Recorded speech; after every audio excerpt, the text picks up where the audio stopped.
anything worthwhile has never come from anything easy. Okay, so what's going on, everyone, and welcome back to my YouTube channel.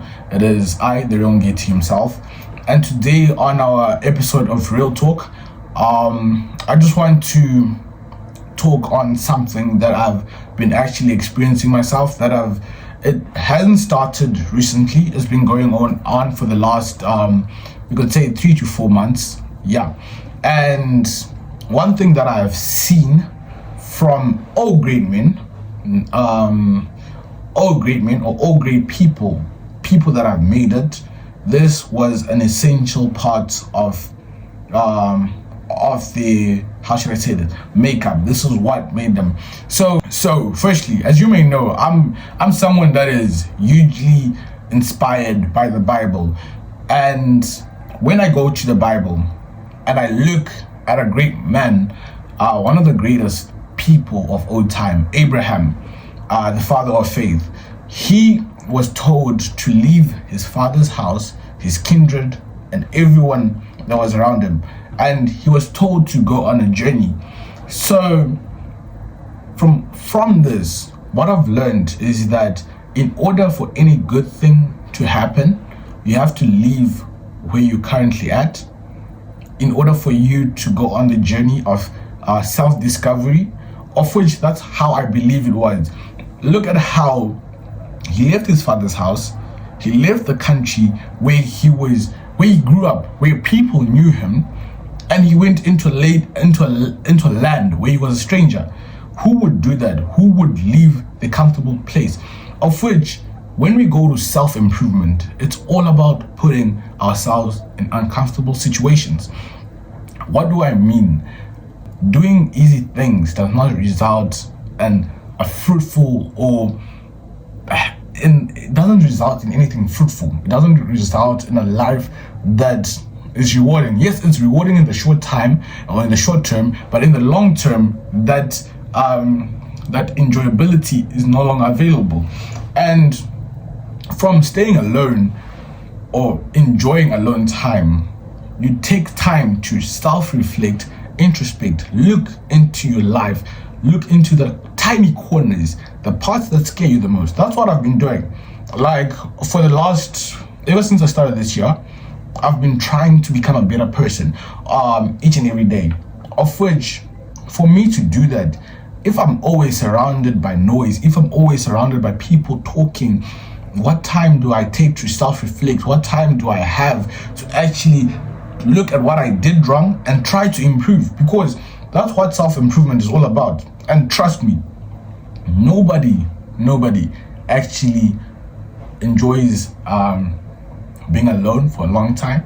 I don't know why. I've actually studied this. You see someone, he might spend it can go for close to a day without talking to anyone, but it won't work for that person to go the entire day without talking to someone. They would actually need to express themselves socially. That's what you find about human beings. We're social creatures. But for us to be productive, in order for us to achieve what we need to do, we have to withdraw ourselves from all this noise, all the noise around us, and bring ourselves into a state of focus.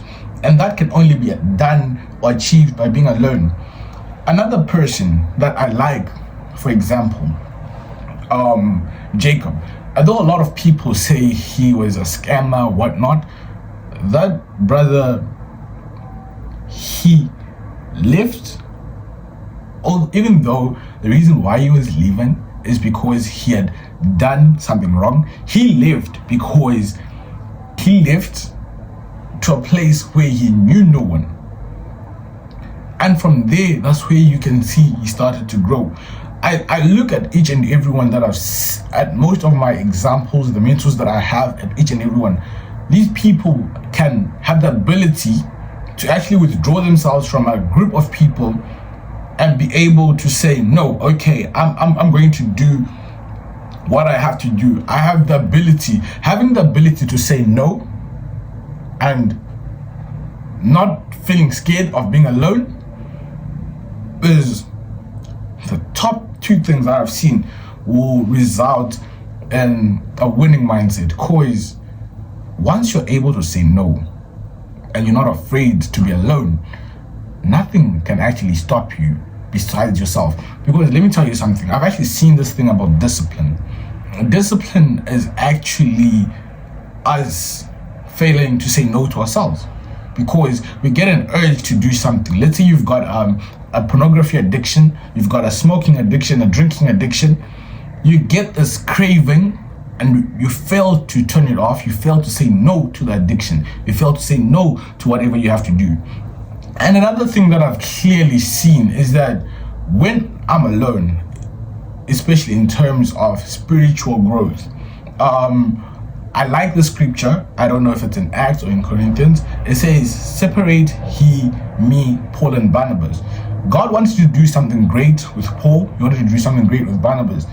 It didn't mean they were enemies. No, it doesn't mean you have to be someone's enemy for you to move away, for you to be alone. It doesn't mean you have to go around creating enemies. No, that's not it. What it basically means is that you have to bring yourself down and be able to talk to people, be able to withdraw yourself from people, be able to focus on you. Because I've seen a lot of this, especially amongst the youth, people our age. What we tend to do is that once we've got something going on with people, we are afraid or scared to actually tell these people that no, I'm good. I'm gonna go do what I have to do. I've got work to do. I've got an assignment to do, and it's what limits us actually. It's what limits us. And I hope that, okay, another thing, just because you're alone doesn't mean you're lonely. Get that right. Get that very, very right. A lot of people can feel lonely with people, and they won't feel lonely when they're alone. It needs to click. So you need to get into the right mindset whereby even when you're alone, you don't feel lonely. You can force yourself. You force yourself to focus. You force yourself to work. And that's how it's supposed to be. You find that all this noise, all this distraction, okay, if I falter into it, if I give into it, I'm actually depriving myself. I'm stealing from my own destiny. What I've seen about alone time is that it allows me to actually focus on my destiny even more. I believe that all of us, each and every one of us, our destiny is in our hands, and each and every choice that we make, it adds on or takes away from our destiny. That's how I see it, and that's how pure and simple it is. So with that being said and done, I hope this video helps someone. I hope that when you feel like you want to be alone and do something, you actually do it. Because you look at Abraham, you look at Paul, you look at Barnabas, you look at each and every great person. Look at David. When he had the most fruitful experiences, it was when he was alone working on himself in the wilderness. So in today's life, our wilderness is each and every day that we face. We actually have to go out and face so that we prepare for our future. If you're gonna have a kingdom and you call yourself a king, if you can see yourself wealthy, you actually have to withdraw yourself in order for you to work on yourself and then provide value. Because if you're not providing value, you're not useful. That's one common thing, and that's one thing that will never change. So the whole idea of self-improving, of being alone, is to go focus on you until the focus is actually on you. That's all it's about. Yeah, with that being said and done, please don't forget to click that subscribe button at the bottom, like, comment, share.